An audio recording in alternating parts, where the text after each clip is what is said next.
자, 집합을 시작하기 전에 고등수학 하나를 개괄적으로 좀 설명을 드릴게요. 알겠죠? 네. 고등수학 하나는 쓰지 마세요. 집합, 명제, 함수, 유리함수, 무리함수, 경우의 수, 순열과 조합. 물론 경우의 수와 순열과 조합은 하나로 묶여있기도 한데 대충 이런 것들이 순서대로 나온다고 보시면 돼요. 그런데 가장 핵심적인 부분은 사실 여기죠. 함수예요.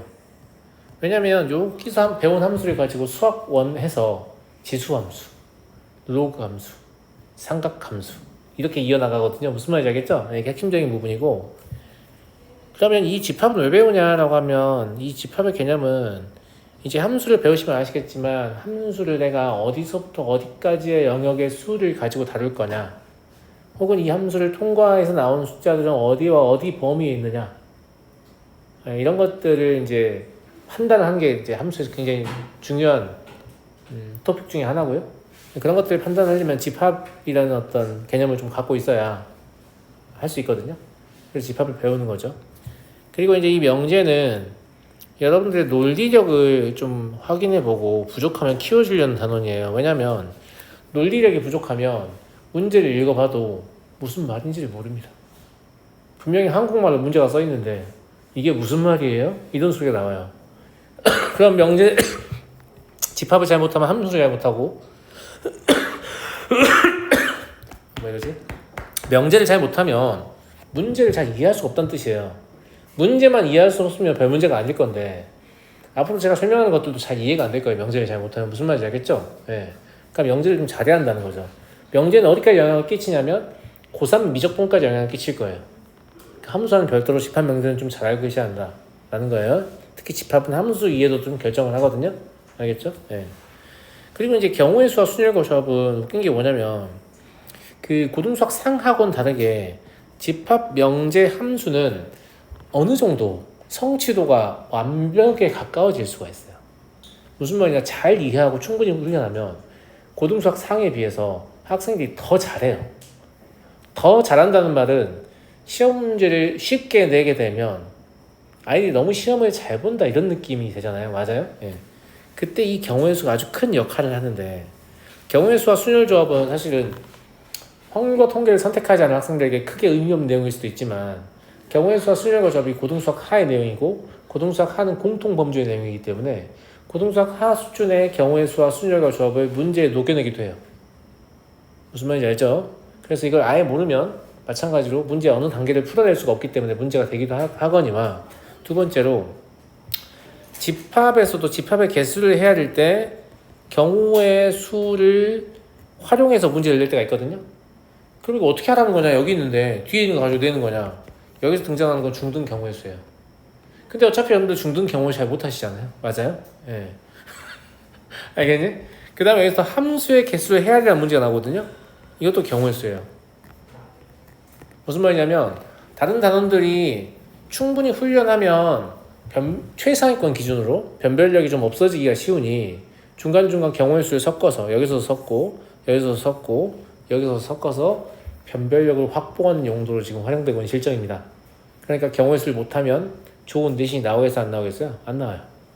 아시겠죠? 네. 그래서 고등수학 하에 있는 내용은 하나같이 주옥 같은 내용이다. 네. 라는 거고, 꼭 알아야 되는 되게 중요한 내용이다. 그리고 그 시작인 집합을 좀 해볼 거고요. 특히 집합 같은 경우에는 함수에서도 자주 이렇게 중요하게 사용되지만 명제에서도 우리가 어떤 명제에 관련된 문제를 풀 때 이해하기 어려운 경우 집합의 도움을 받거든요. 그러니까 집합을 잘 못하면 명제도 좀 하기가 좀 힘들다라는 얘기예요. 좀 잘 배우셔야 한다라는 거. 자, 시작할게요. 집합의 정의를 먼저 얘기를 할 텐데,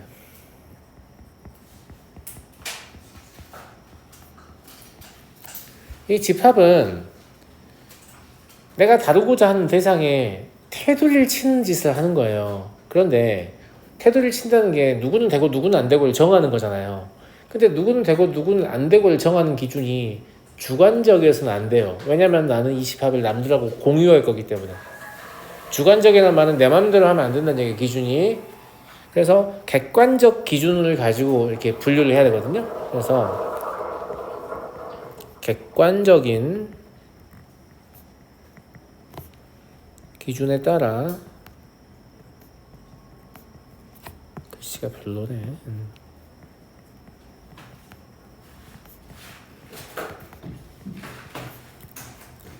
대상을 분류한 모임이다라고 하는데 아마 A 스텝 이런 문제에 보면 다음은 집합인가? 이렇게 나와요. 첫 번째, 키가 큰 남자의 모임. 집합이겠어요? 아니겠어요? 왜 집합이 될 수 없는 거죠? 키가 크다는 게 얼마 정도 커야 되는지가 안 나와 있단 말이야. 키 큰 남자는 보통 180 이상이죠? 이렇게 생각하는 사람이 있는 반면에 2m 넘어야죠. 이럴 수도 있는 거 아니에요. 그냥 기준이 객관적이잖아요. 근데 되게 중요한 힌트였죠. 그럼 객관적 기준이라는 게 사실 수치적인 데이터랑 굉장히 밀접한 관련이 있겠죠. 무슨 말 이해돼요? 키가 뭐 175cm 이상인 남자의 모임이다. 이렇게. 무슨 말인지 알겠죠? 그래서 이 객관적인 기준이 사실은 수치와 매우 밀접한 관련이 있을 수밖에 없다. 라는 거예요. 무슨 말인지 알겠죠?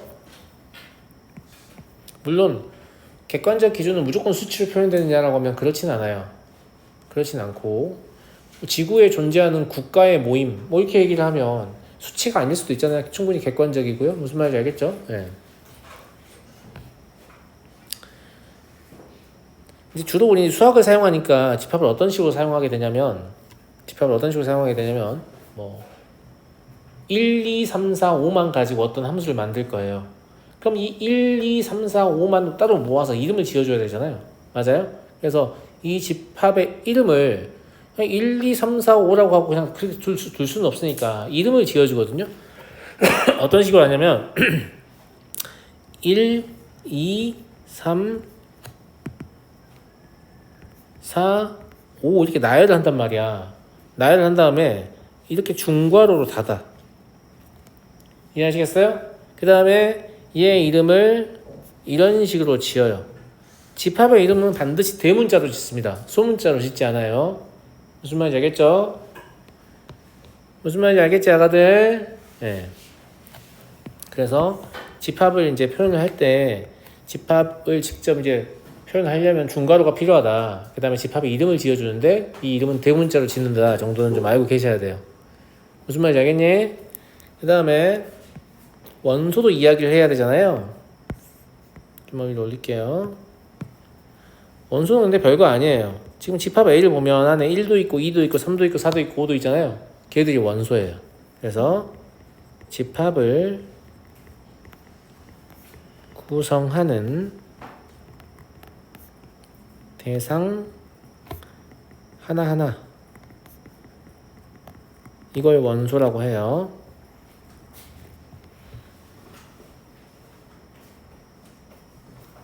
그런데 집합의 원소도 꼭 숫자만 쓰진 않을 거 아니야. 무슨 말인지 알겠지? 숫자를 쓰고 문자를 쓰고 싶을 수도 있잖아. 가령 A라는 집합에 그러니까 A, C, E라고 이렇게 적었어요. 우리는 A 쓰니까요. 죄송합니다. A, C라고 적었어요. 그러면 A라는 원소는 집합 A에 들어있잖아요. 근데 B라는 원소는 집합 A에 들어있어요? 안 들어있어요? 안 들어있죠. 이 원소를 영미권 교과서에서 사실 과학 교과서도 마찬가지로 엘러먼트라고 하거든요. 아시죠? 이 단어 아시죠, 여러분들? 네. 요 글자를 약간 요런 식으로 이쁘게 쓸 수 있잖아요. 그렇죠? 이 기호가 바로 뭐냐면 A라는 원소는 집합 A의 원소이다 라는 기호예요. B라는 원소가 집합 A의 원소가 아니라면 이렇게 작대기를 그어서 써요. 무슨 말인지 알겠니? 그래서 저게 원소 엘레먼트의 첫 글자인 E를 따서 만든 기호다라는 거 알고 계시면 이거 이제 혼동하지 않아요. 이게 무슨 뜻인지를 잘 혼동하지 않는다는 얘기예요. 이 기호를 쓰려면 하나는 원소, 하나는 집합이어야 돼요. 어떤 원소가 어떤 집합에 들어있나, 들어있지 않나, 이걸 포함되냐 아니냐 이렇게 얘기하거든요. 포함되는지 안 되는지를 표현하는 기호고요. 저 기호를 이용해서 나타내시면 돼요. 위를 또 예로 들어보면 1은 A의 원소이다. 맞죠? 그죠? 근데 7은 A의 원소가 아니다. 이런 식으로 쓰는 거야. 충분히 설명이 된 것 같죠? 무슨 말인지 알겠죠? 예. 이건 이제 뭐 교재를 사서 풀어보시면 A 스텝 정도 풀어보면 무슨 말인지 다 납득이 되기 때문에 많은 예제가 필요하진 않습니다. 쌤말 무슨 말인지 알겠지? 그런데 이제 그런 의문점이 좀 생기죠. 아니 선생님, 그런데 원소가 1, 2, 3, 4, 5 5개니까 지금 집합 A는 1, 2, 3, 4, 5 이렇게 썼잖아요. A, C 이 3개니까 이렇게 집합 A는 A, C 이렇게 썼잖아요. 그럼 100개, 1000개 되면 어떡하죠? 그러니까 어떡하지? 그런 생각이 들잖아. 예. 그래서 필요에 따라서 집합을 좀 다양하게 표현할 수도 있거든요. 집합을 표현하는 방식 자체가 3가지가 교육과정에서 제시됩니다. 알겠죠? 첫 번째는 단순 무식한 원소 나열법이라고 하는 방법이고요.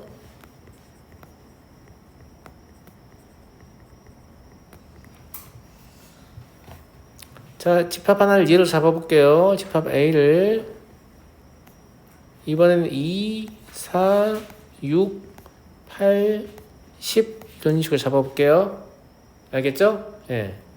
근데 아까도 말씀드렸지만 저게 개수가 좀 되게 많으면 저렇게 나열해서 쓰기가 좀 어려울 수 있잖아. 맞아? 예. 이랬을 때 우리가 어떤 걸 선택할 수도 있냐면 조건 제시법이라는 기법을 선택할 수도 있어요. 조건 제시법은 이 집합의 원소가 되는 조건을 제시해서 집합을 여러분 스스로 만들게 하는 형태라고 보시면 돼요. 근데 얘도 집합이니까 똑같은 집합이라고 하면 집합 기호인 중거를 쓰거든요. 근데 잘 보셔야 돼요. 여기에 바가 하나 있어요. 이게 일부러 다른 색으로 표현할게요. 왜냐면 이 바를 되게 무시하는 경향이 강하거든요. 이 바의 왼쪽에는 원소의 모양이 와요. 이제 X바 이렇게 읽어요. 알겠죠? 이 바의 왼쪽에는 원소가 어떤 모양일 것이냐, 지금 X 모양이냐 이 뜻이 아니라 하나의 실수다 이 말입니다. X라고 써있으면 집합의 원소는 주로 수이기 때문에 하나의 실수냐 혹은 두 실수의 순서쌍이냐 이럴 수 있거든요. 만약에 집합이 두 실수의 순서쌍을 원소로 갖는다면 이런 식으로 적게 되는 거죠.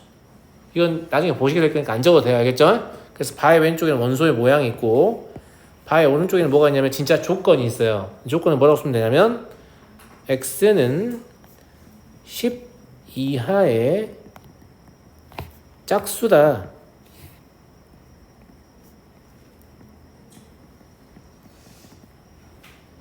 이렇게.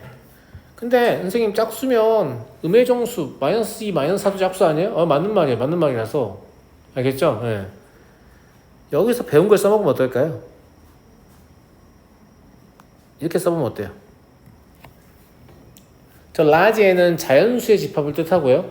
이게 약속된 용어입니다. 알겠죠? 라지에는 자연수의 집합이에요. 다 배우고 올라오지 않았나? 수책에서. 그지? Z가 정수, Q가 유리수, P가 무리수. 처음 듣는 표정인데? 고등석 상에서 다 배웠을걸요? 수책에서. 그죠? R이 실수, C가 복소수. 알았니?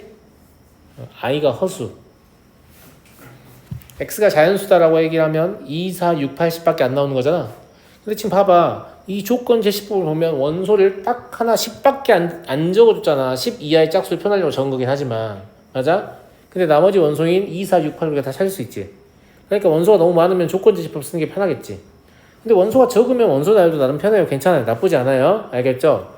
그래서 원소 나열법과 조건 제시법을 쓸 수 있고요. 조건 제시법은 주의할 게 이쪽이 적혀 있는 게 원소의 모양이라는 사실이에요. 오른쪽이 조건이라는 건 누구도 헷갈리지 않거든요. 근데 왼쪽은 읽어보지도 않습니다. 바의 왼쪽을 읽어봐야 이 원소가 어떻게 생겼는지를 알 거 아니야. 무슨 말인지 알겠지? 네. 이쪽은 이제 원소가 되는 조건이 적히는 거죠.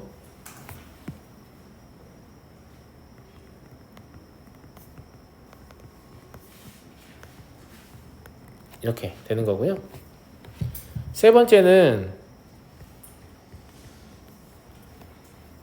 이제 벤 다이어그램이라고 하는데, 사실 다이어그램이라고 하면 그냥 그림이란 뜻이에요. 알겠죠? 앞에 벤은 뭐냐면 이거 수학자 이름이에요. 처음 이 방식을 고안한 수학자 이름을 따서 벤 다이어그램이라고 하는데, 저는 그냥 다이어그램이라고 주로 부릅니다. 벤 붙이기 귀찮아서. 알겠죠? 그런가 보다 하시면 되고요. 그리고 내가 왜 그러냐면 애들이 자꾸 벤 다이어그램이라 그래. 그림 이름은 그냥 다이어그램이야. 사람 이름에 벤을 붙였을 뿐이라고. 벤 다이어그램인데 자꾸 벤 다이어그램이래. 누굴 뵈려는지 모르겠는데 깜짝 놀래요 제가. 알았죠? 알겠죠? 예. 그래서 다이어그램을 표시하면 집합의 이름을 적고요, 테두리를 적습니다. 이 테두리는 꼭 원형이어야 되나요? 아니요, 괜찮아요. 알겠죠? 사각형이어도 되고 별 모양도 되고 니네 마음대로 그려도 되는데 주로 원을 애용하는 편입니다. 무슨 말인지 알겠죠? 그 다음에 이 안에다 원소를 때려 박으면 돼요. 이때 주의해야 될 것은 적당한 간격을 유지해서 쓰셔야 됩니다. 왜냐면 이 다이어그램 안에는 컴마를 찍을 수 없어요. 적당한 간격을 유지하지 않으면 24로 보일 수도 있고 68로 보일 수도 있고 이렇잖아요. 무슨 말인지 알겠죠? 네, 적당한 간격을 유지해서 이렇게 보여주셔야 2, 4, 6, 8, 10이 있는 거구나, 이렇게 인지를 하는 거죠. 상대방이. 나만 알아볼 수 있으면 되는 게 아니고 남들도 보고 내가 무슨 생각했는지를 알아야 됩니다. 알겠죠? 특히 글씨가 안 좋은 친구들은 그거 다 개선을 하셔야 돼요. 안 하시면 안 되는 거예요. 왜냐면 대학 가서 여러분이 공부를 좀 더 깊이 있게 해보시면 혼자 하는 게 아니에요. 공부는 남들하고 같이 해야 돼요. 이때 매우 중요한 게 뭐냐면 의사소통 능력이라고 해서 내가 공부해 놓은 걸 남들이 보고 잘 이해해야 되고요, 남들이 공부해 놓은 걸 내가 보고 잘 이해를 해야 되거든요. 예. 근데 그게 쉽지 않아요. 알았니? 그러니까 지금 공부를 시작한 지 얼마 안 됐을 때부터 선생님 저희 초1 때부터 이거 얼마 외국어 했는데 뭐 얼마 안 돼요. 지금 졸라 얼마 안 되셨어요. 아시겠죠? 얼마 안 됐으니까 그때부터 습관을 잘 잡아가지고 남들하고 학습한 내용을 가지고 의사소통을 하는데 큰 문제가 없게끔 하시는 게 좋을 거 아니에요. 여학생들은 뭐 글씨를 다들 예쁘게 잘 쓰니까 큰 문제가 안 되는데, 남학생들은 뭐 본인 글씨 본인이 못 알아봐가지고 답 틀리기도 하고 이러거든요. 너무 충격적이죠. 주의하시고요. 이제 저 위에는 집합을 표현하는 방식이었어요. 똑같은 집합인데 그거 자체를 저렇게 세 가지의 표현을 쓸 수 있다라는 얘기였고요. 그 다음에 잘 보시면 알겠지만 만약 개수가 너무 많으면 원소 나열법이나 다이어그램 쓸 데가 없어요. 그렇지 않아요? 특히 값이 연속적이다라고 하면 더 쓸 수가 없는 거죠. 아무리 좁은 구간을 선택하더라도 원소의 개수는 무한의 개념을 아실까 모르겠지만 아무튼 엄청나게 많을 거기 때문에. 알겠죠? 그래서 조건제시법이 사실 제일 중요한 모양이거든요. 그리고 문제에서 집합을 제시할 때도 조건제시법으로 나오는 경우가 90% 정도 된다고 보시면 돼요. 알겠죠? 조건제시법을 잘 이해하셔야 됩니다. 다음에 집합을 원소의 개수에 따라 분류하면, 제가 자꾸 원소의 개수 이야기를 했잖아요. 집합이 세 가지로 구분을 해요. 첫 번째, 유한집합. 두 번째, 무한집합. 그 세 번째, 공집합입니다.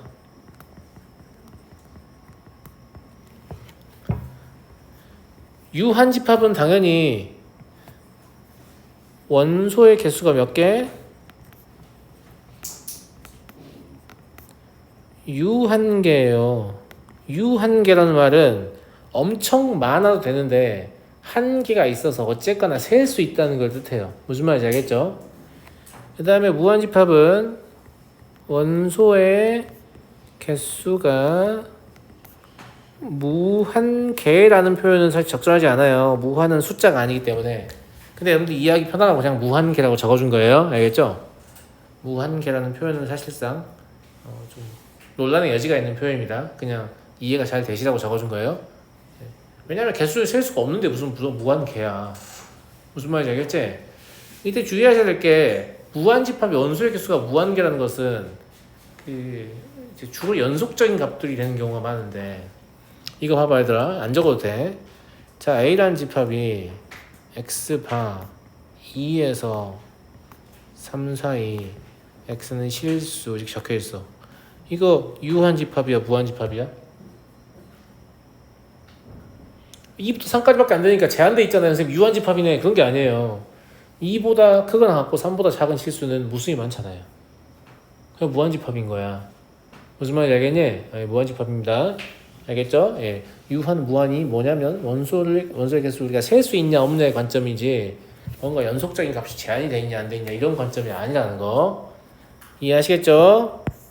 이해하겠지? 그 다음에 세 번째, 공집합. 이 공집합의 공자는 무슨 공자예요? 빌공자예요. 빌공자. 비어있다는 얘기예요. 비어있다는 얘기예요. 영어로 얘기하면 no set이라고 해요. no. 무슨 뜻인지 알죠? 똑같아요. 비어있다는 뜻이에요. 알겠죠? 네. 이 공집합은 왜 있어야 되는 거냐? 그러면 아무것도 안 들어있는데 라고 생각하실 수도 있지만, 집합의 연산 때문에 튀어나왔다라고 보시면 되거든요. 그래서 얘는 원소의 개수가 당연히 있어요, 없어요? 원소의 개수가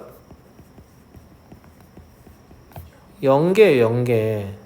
없단 말이지. 알겠지? 근데 공집합에 대해서는 이것도 좀 같이 알고 계시면 좋겠는데, 이 공집합을 나타내는 기호가요, 여러분들을 많이 현혹을 시킬 건데, 공집합을 나타내는 기호는 딱 2개입니다. 알겠죠? 일단 집합 기호 중괄호를 쳤는데 안에 아무것도 없는, 진짜 비어있잖아요. 무슨 말인지 알겠죠? 요 기호 하나 하고, 두 번째로 얘하고 똑같은 뜻으로 뭘 또 쓰냐면 얘를 쓰거든요. 파이예요. 파이라고 읽어요. 알겠죠? 여러분들 이 파이도 파이라고 읽잖아요. 똑같이 파이라고 읽는데 다른 뜻을 갖습니다. 알겠죠? 네. 근데 이제 막 자매품 막 이런 걸로 니네 틀리게 한단 말이야. 야, 이것도 공집합이지. 그러면 멍청한 놈들이 예 뭐 이러고 있어. 아니면 야, 이것도 공집합이지. 숫자 0에다 이렇게 해놔. 예 뭐 이러고 있어. 이거 다 아니라고. 알겠지? 공집합을 뜻하는 기호는 딱 몇 개밖에 없다? 2개밖에 없고요. 이게 아닌 것들은 전부 다 뭐냐면 그냥 아닌 겁니다. 무슨 말인지 알겠죠? 공집합을 나타내는 기호는 딱 이거 2개밖에 없습니다. 예. 다른 기호는 없습니다.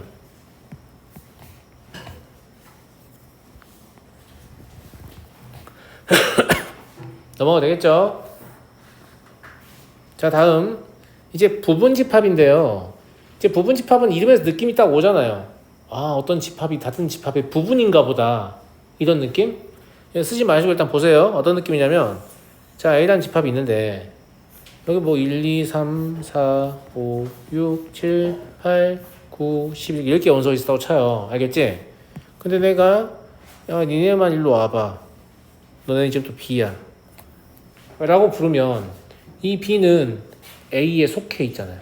맞아요? 이때 B를 A의 부분집합이다라고 표현을 하거든요. 무슨 말인지 알겠니? 근데 이걸 정의할 때 어떻게 정의를 하냐면, 집합 B의 모든 원소는 집합 A의 원소이다, 이렇게 표현해요. 모든이라는 말 대신에 뭘 사용할 수 있죠? 임의라는 말을 사용할 수 있죠. 그죠? 그럼 집합 B의 임의의 원소는 집합 A의 원소이다. 이러면 B는 A의 부분집합이다, 이렇게 표현한단 말이에요. 무슨 말인지 알겠니? 자, 그림 봤으니까 이제 글자로 적어볼게요. 알았지? 자, 일단 부분집합 관계를 표현하려면 두 집합이 있어야죠. 두 집합 A, B에 대하여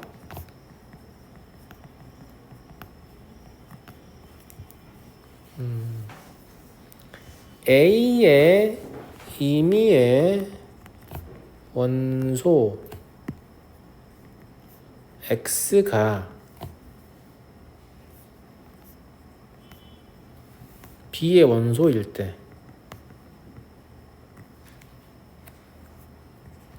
집합 A는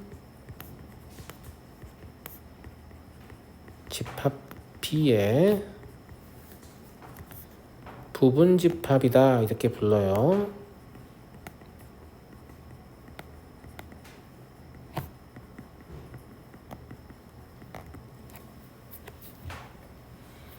기호 일부러 한번 써봤어요. 알아보시는 거 보려고. 알겠지? 예. 그러니까 임의란 말은 모든이란 말이라고 했잖아요. 그럼 모든 원소가 B의 원소란 얘기인 거야. 알겠지? 그 다음에 A가 B의 부분집합이다. 이것도 기호로 표현할 때 기호로 표현하거든요. 아까 제가 그 원어를 알려드린 이유가 뭐 때문이에요? 제가 이 둘 혼동하는 경우가 있어요. 집합은 영어로 set라고 하는데 부분집합은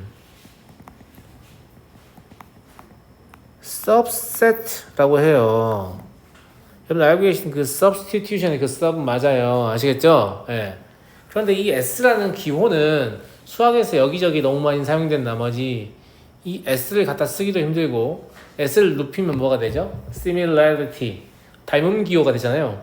눕혀서 쓰기도 힘들고 그래서 이 u를 좀 갖다 써보자라고 생각했는데 이 u라는 놈은 배우시겠지만 합집합의 기호로 쓰이고 universal set이라고 전체 집합 기호로 쓰이고 이래서 또 쓸 데가 없단 말이에요. 그래서 야 너 누워 이렇게 눕혔어요. 무슨 말인지 알겠죠? 눕혔다고요. 예. 그래서 A가 있고 이렇게 U가 누워 있고 B 이렇게 돼 있잖아요.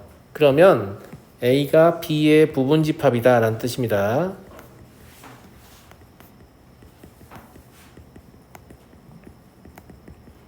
근데 아까 원소기호랑 가운데 짝대기가 없는 걸 빼고는 똑같잖아요. 그러니까 저가 애들이 혼동하겠냐 안 하겠냐 처음 배우면 혼동하겠지.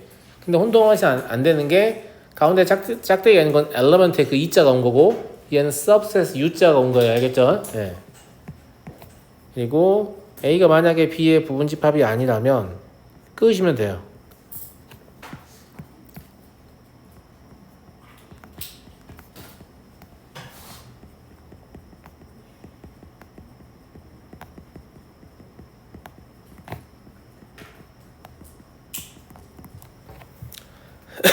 그래서 이 기호까지 좀 사용법을 알고 계시면 좋겠고 그럼 선생님 이 기호랑 이 기호는 비슷하게 생겼지만 얘는 왼쪽에도 집합이 있고 오른쪽에도 집합일 때 쓰는 거고 얘는 왼쪽에 원소가 있고 오른쪽엔 집합이 있을 때 쓰는 거군요. 맞아요. 그런 큰 차이가 있기 때문에 사실 헷갈리면 안 된다는 거지. 무슨 말인지 알겠니? 얘는 집합과 집합의 관계를 표현하는 기호고 얘는 원소와 집합의 관계를 표현하는 기호다 이 말입니다. 알았니? 알았어요? 네. 시간이 지나면 잘 기억이 안 날 수도 있으니까 제가 이 기호가 어떻게 해서 나왔는지까지 좀 말씀을 드리는 거고요. 네, 그거 좀 기억하고 있으면 사실 헷갈릴 것도 없어요. 이렇게 새로운 걸 아는 걸 싫어하는지 모르겠는데 새로운 거 알면 좋죠. 전 지금도 시간 있을 때 집에서 혼자 유튜브 보면서 막 유튜브 진짜 좋더라고. 그 막 수학 강의해 주시는 분들이 있거든요. 그런 거 들으면 새로운 거 알려줘요.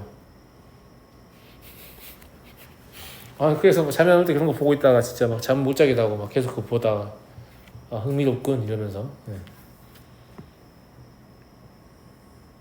선생님도 유튜브를 보다니 역시 선생님도 인간적이라고 생각했나요? 저도 인간적이죠. 네. 노는 것도 보는데 그런 게 저는 좀 관심이 있더라고. 들어가지고 혹시 여러분 이제 뭐 알려주고 이럴 때 조금 더 잘 알려줄 수 있지 않을까 싶어서 되게 잘하시는 분들이 많더라고요 세상에. 다음 이제 집합의 상등의 정의인데 약간 이상한 느낌 들지 않았어? 이거 할 때? 여기 이 부분 약간 이상하지 않아? 하나도 안 이상한데 선생님? 쓰지마. 자 A가 1, 2, 3, 4야 알겠지? 자 B도 1, 2, 3, 4야 알겠지? 그러면 이거 맞아 안 맞아?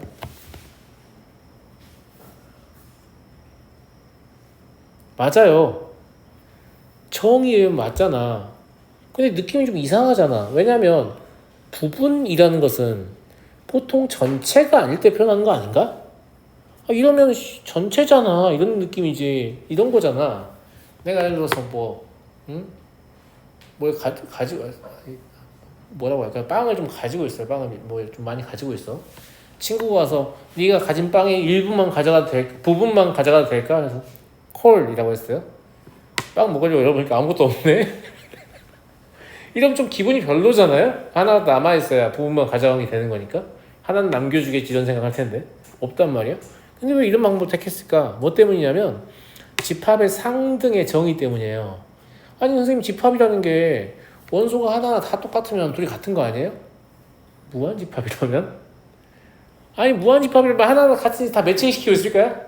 아니 같고 이게 졸라 불편한 거지. 그러니까 그러지 말고 부분집합을 이용해서 집합의 상등을 정의하고 싶으니까 이름은 부분집합이라고 정했지만 그냥 전체가 다 포함된 것까지 부분집합이라고 부르자.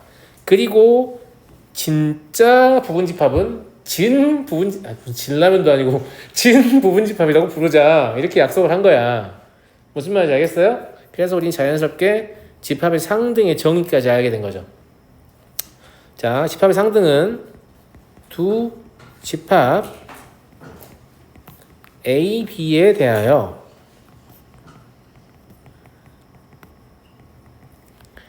A가 지금 B에 포함되는 걸 알았어요. 이걸 포함된다라고도 표현한다고 했어요. 알겠죠? 네. 그런데 B도 A에 포함돼 버리는 거야. 서로 포함되는 관계인 거죠? 그죠? 이면 두 집합 A, B는 서로 같다. 여러분, 서로 같다는 말이 상등입니다. 서로 상자에 같을 등자를 씁니다. 아시겠죠? 네. 서로 같다는 말이 상등이고요.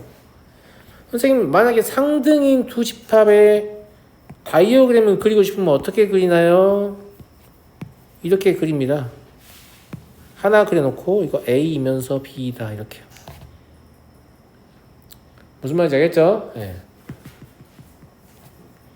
A이면서 B야 이렇게 그리면 돼요. 뭐 굳이 그려야 될 이유가 있는지 모르겠는데 아무튼 굳이 그려본다면 그렇다라는 거예요.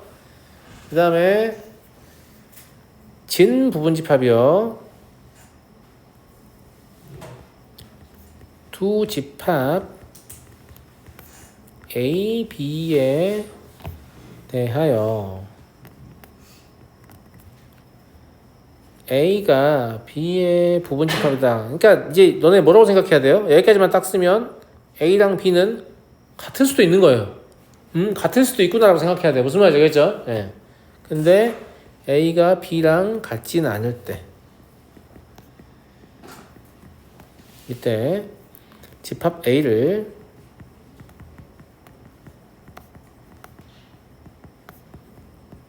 집합 B에 진 부분집합이다 이렇게 불러요.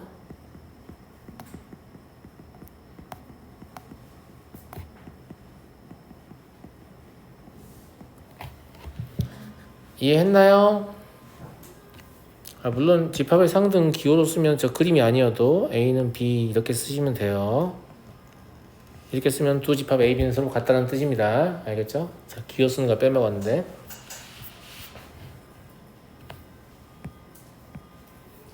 그래서 두 집합이 언제 서로 같은지 정의 말씀드렸고 진 부분집합이 뭔지 다 말씀드렸으니까 이제 다 구분할 수 있겠죠? 그죠? 그러니까 이게 이제 과정이 서로 시작하다 보니까 뭔가 좀 새로운 용어들이 많이 나오거든요. 이미 고등상에서 느끼셨겠지만 이거 한번 놓치기 시작하면 답이 없어요. 왜냐면 계속 이거 사용해서 설명할 건데 저게 뭐였지? 이러고 있으면 망하는 거죠. 근데 빨리 자기 것으로 습득을 하면 제가 말을 할 때마다 아 이게 이거였지 이렇게 떠올리게 되기 때문에 계속해서 잘 기억하게 되는 거예요. 무슨 말인지 알겠죠? 그래서 복습이 되게 중요하다 라는 말씀을 좀 드리고요. 자, 다음은 이제 그 집합의 연산 때문에 여러 가지 집합들에 대해서 좀 소개를 해볼 건데 일단 아까 제가 말씀드렸잖아요. 유니버셜 셋이라고 전체 집합이라는 개념이 있거든요. 그럼 전체 집합은 유니버셜 하면 거의 우주 수준이잖아. 맞아? 우주 집합이냐? 야, 전체 집합을 약간 이런 느낌 있잖아. 전체 집합을 정의할 때 졸라이 큰 집합 이러면 정의가 될 것 같아요? 그거보다 더 큰 거 있으면 어떡해? 우주만 해요. 너가 우주가 얼마나 많은지 알아? 너가 우주의 끝을 봤어? 그잖아. 아, 우주 바깥에 뭐가 있는지도 모르고 우주가 한 개 있는지도 사실 확실하지 않은데 우주만 해요. 라고 하면 모든 것을 담을 수 있는 집합이 되겠어요? 뭐라고 정의하는 게 좋겠니 얘들아? 나 방금 힌트를 줬는데 모든 것을 담을 수 있는 집합이 되겠냐고. 모든 것을 담을 수 있는 집합이 되겠냐고. 모든 집합을 부분 집합으로 갖는 집합이라고 정의합니다. 무슨 말인지 알겠죠? 네. 명쾌하죠? 크기를 생각하지 않아도 돼요. 그냥 이게 제일 클 수밖에 없다. 바로 납득이 되시죠? 네. 그래서 전체 집합이라는 개념이 나오는데 전체 집합하라는 게 아니고 모든 집합을 부분 집합으로 갖는다.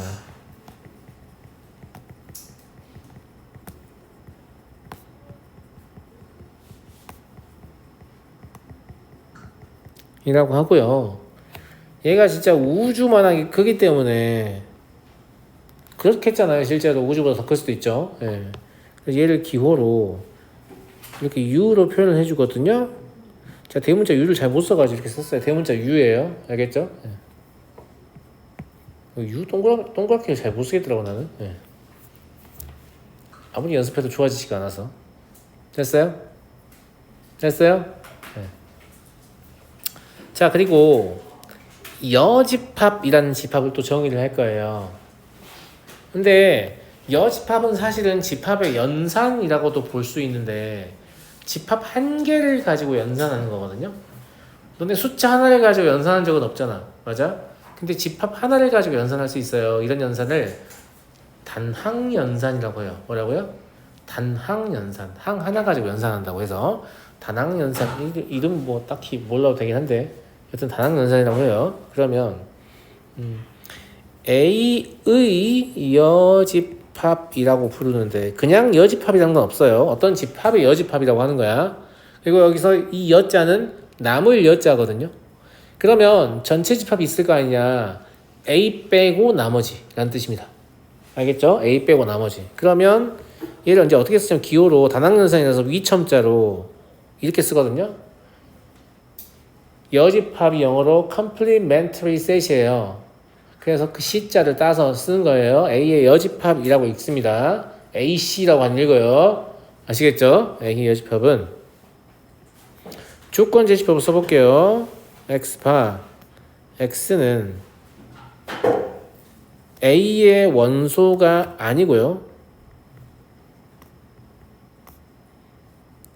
U의 원소이기는 해요. 근데 사실 U의 원소이다는 안 써도 돼요. U의 원소가 아닌 원소는 없기 때문이죠. 근데 이 부분은 사실 생략 가능한데 제가 이걸 왜 써놨냐면 점 밑에 가면 차집합이라는 연산이 나와요. 두 집합을 가지고 하는 연산인데 차집합이 그 차가 우리가 번역을 차집합이라고 했는데 실제로는 그런 뜻이 아니거든요. 그런 뜻이 아니고 차집합을 이제 이것도 영미권 기억과서를 보면 relative complementary set이라고 해서 상대적 여집합의 개념이거든요. 그래서 여집합하고 좀 유사한 점이 많고요. 그거랑 이제 대응되는 개념을 보여드리려고 일부러 U의 원소이다 이렇게 써놓은 거예요. 무슨 말인지 알겠어요? 자, 전체 집합은 다이어그램으로 그리게 되면 주로 이렇게 박스 형태로 많이 그리거든요. 상징적으로 좀 그런 느낌이 있어요. 박스 형태로 안 그리면 틀리나요? 라고 안 틀려요. 안 틀리는데 박스 형태로 주로 그리는 경우가 많고 여기 안에 이제 이렇게 뭐 A라는 집합이 있을 거 아니야. 무슨 말인지 알겠니? 그러면 A의 여집합이란 건 A가 아닌 나머지를 얘기하는 거기 때문에 이걸 다이어그램을 표현하면 이렇게 바깥쪽에 색칠이 되는 거죠. 납득이 되세요, 여러분?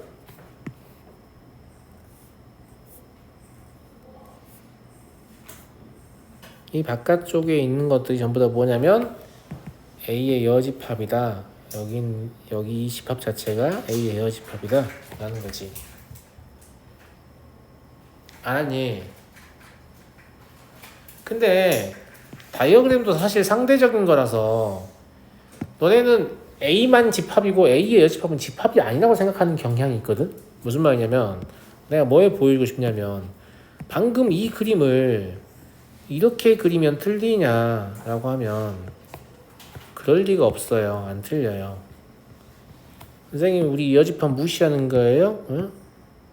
여집합도 동그랄 수 있잖아요. 물론 여집합도 동그랄 수 있죠. 얘가 A 여집합이면 안 돼요? 아니 돼요. 알겠죠? 이 경우에는 이 바깥쪽 이제 이건 칠하라는 게 아니지만 문제에서는 여집합만 칠하라고 했지만 이건 제가 집합을 좀 넓게 보는 시야를 보여주려고 지금 그리는 건데 이때 이 바깥쪽이 뭐가 되는 거냐면 A가 되는 거야. A의 모양이 이상하게 생긴 거지, 그지? 도넛 모양으로 생긴 거잖아, 그지? 아무 상관없다니까요? 알겠죠? 동그라미에 집착하지 마세요. 아시겠죠? 이해하겠어요? 네, 어떻게 그래도 상관없다. A의 여집합 단독의 집합이니까. 알았어요? 저기 추가 질문.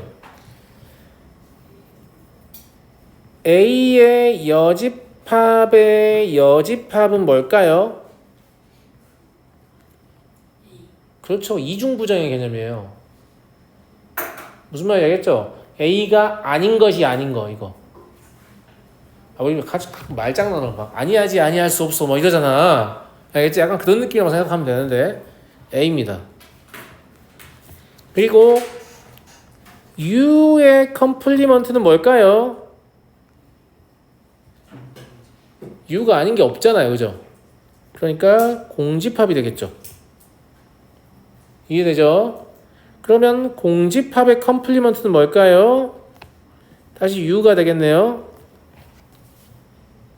공집합이 아닌 거니까요. 아무것도 없는 게 아닌 거니까. 무슨 말인지 알겠죠? 예.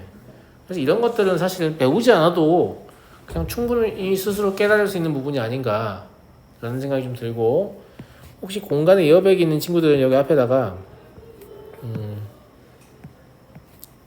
이거를 써주면 좋고 안 써도 상관없어요.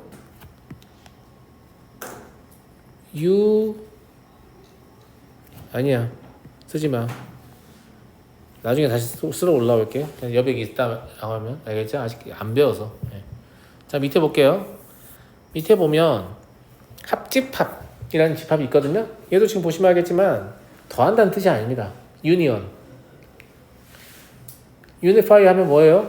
통일하다 뭐 이런 뜻이잖아요. 맞아요? 어떤 나라가 이렇게 두 개의 나라가 있어요. 예를 들어서 국경이 있겠지. 알겠지? 여기서 막 전쟁이 일어나고 있단 말이야. 전쟁이 끝나고 통일을 했어. 뭐 어떻게 되는 게 정상이야? 이렇게 되는 게 정상이잖아. 무슨 말인지 알겠지? 딱 그런 관점이에요. 딱 그런 관점이어서. 그래서 합집합은 두 집합을 가지고 하는 이항연산이거든요. 집합 두 개가 있어야 되고요. 합집합의 기호가 U잖아요. 그래서 저 U를 따서 합집합의 기호는 U를 쓰거든요. 아니 그러면 선생님 전체 집합인 유니버셜 셋과 헷갈리지 않아요? 약간 그럴 수도 있는데 얘는 집합 두 개를 사이에 놓고 이렇게 U를 쓰기 때문에 저거를 집합 A 전체 집합 P 이렇게 읽는 사람 아무도 없단 말이야. A와 B 합집합이구나. 그럼에도 불구하고 제가 애들 헷갈릴까봐 U를 쓸 때는, 그러니까 합집합은 이렇게 어떻게든 쓰고요. 전체 집합은 제가 약간 이런 식으로 써요. 안 헷갈리게 하려고. 무슨 말인지 알겠죠? 여러분들 눈으로 봤을 때. 책에 봐도 보통 그렇거든요. U를 특히 좀 신경 써서 좀 느낌이 들어요. 전체 집합을. 얘는 X의 원소가, 그러니까 합집합의 원소는 A의 원소이거나 또는 B의 원소일 수 있거든요. 맞아요? 그죠? 그림을 그려보면 이런 생각을 하게 되죠. 자, 그러면 유니버셜 셋이 이렇게 있다고 했을 때 이렇게 A라는 집합이 있고 이렇게 B라는 집합이 있다고 하면 전체 집합이 왜 이렇게 크게 그려진 거야? 쓸데없이.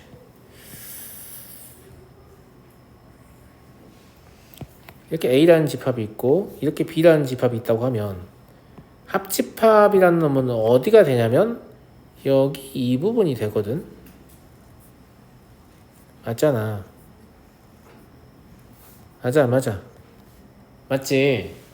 근데 나는 굳이 이 합집합을 세 개의 섹터로 좀 나눠보고 싶은데 여기 있는 애들하고 여기 있는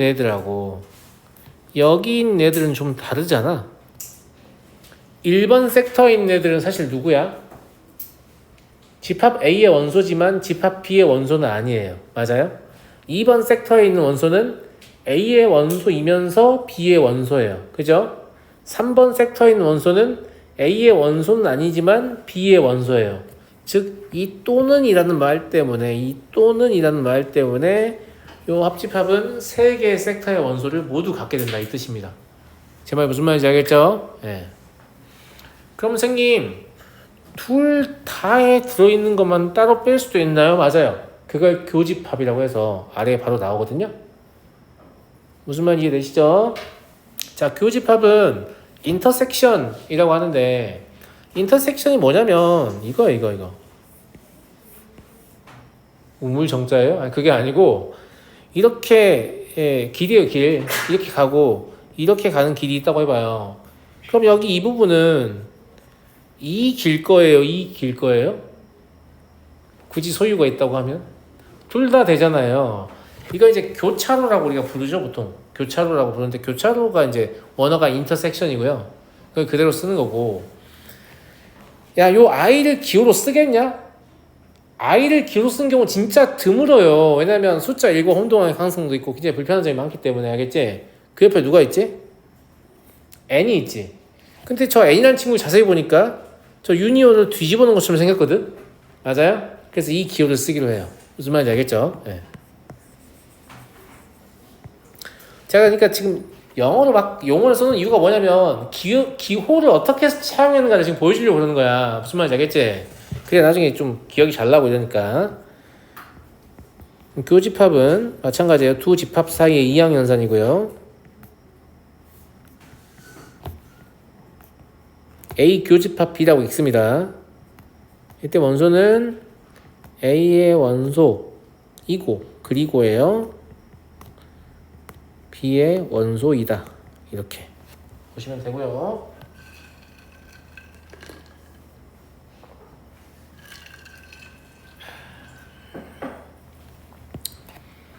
다이어그램 그려보면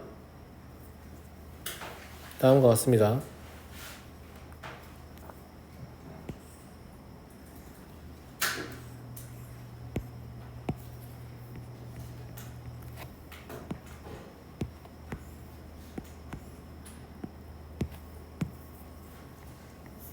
둘 다의 원소여야 되기 때문에 얘는 여기밖에 안 되는 거지.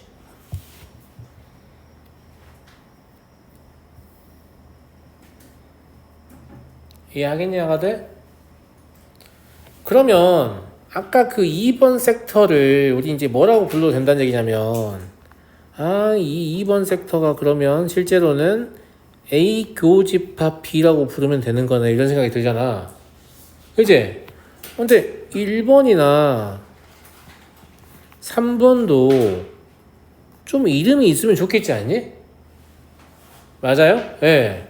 그래서 1번이나 3번의 이름을 짓기 위해서 또 도입한 연산이 뭐냐면 이 차집합이라는 연산이에요. 근데 relative complementary set이라고 했잖아. 실제로 여집합하고 상관 있는 집합이다. 자, 볼게요. 차집합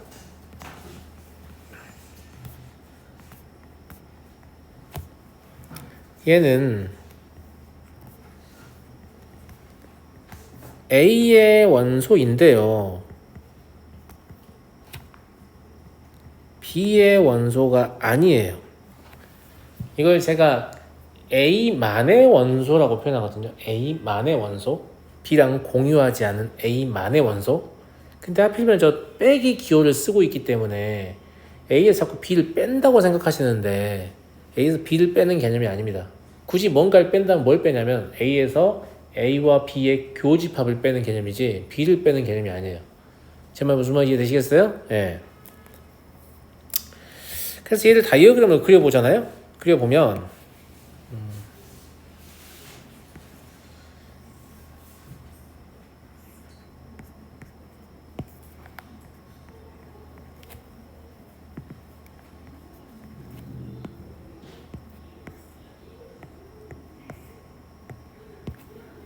이렇게 A와 B가 있을 때 어디만 되는 거냐면 여기만 되는 거예요.